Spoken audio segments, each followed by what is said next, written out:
In Springfield, they're eating the dogs, the people that came in. They're eating the cats. They're eating the pets of the people that live there. Now, this false story is now putting lives in danger even outside of Ohio. An editor of the Haitian Times has become the most recent target because of her coverage of what's happening in Springfield. Macollvie is out front now. And Macollvie, thank you very much. As I said, I'm sorry to be meeting you under these circumstances to even be talking about this. Our reliable sources first reported your story. So 2 days ago, you're at home.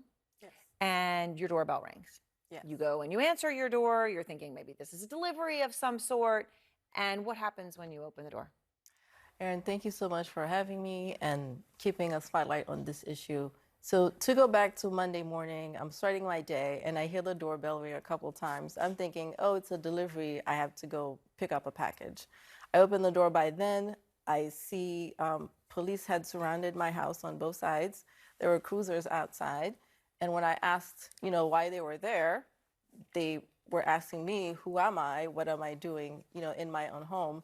And proceeded to tell me that they were looking for, they had received a call of someone, that someone had their throat slit inside my address. And so they were looking for the potential perpetrator. And so that was the basis of what they called a wellness check. So a swatting incident that someone Exactly.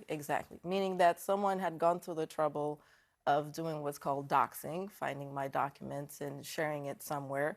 And that precipitated the call to the police to come and scare me, intimidate me because of the stories we had been doing in the Haitian Times and a community conversation we had in Springfield, Ohio, just on Saturday.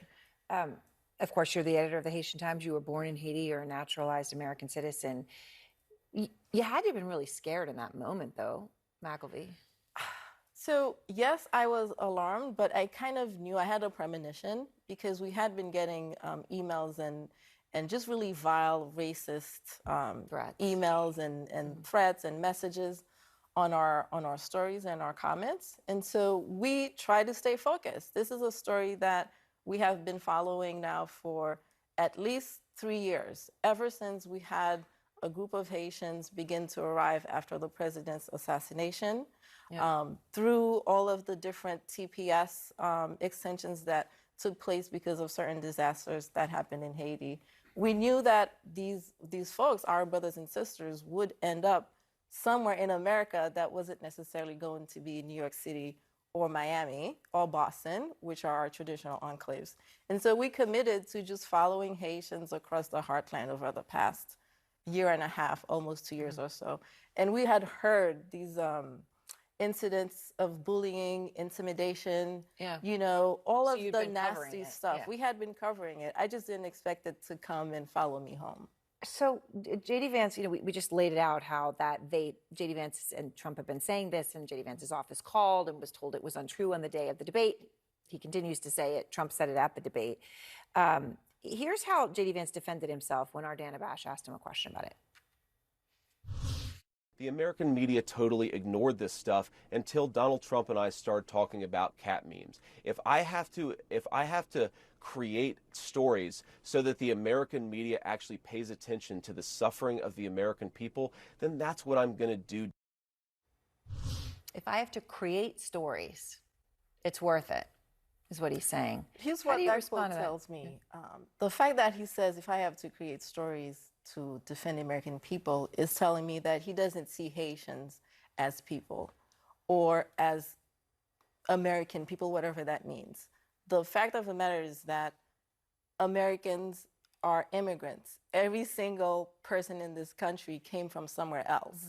And so as much as the right-wing Republicans, that entire machinery might try to deny it or reject it or try to say we have a specific person that's considered American, it's not going to stand because that is not the history of the country. They can deal in alternative facts all they want, but the fact is immigrants built this country and we continue to build this country.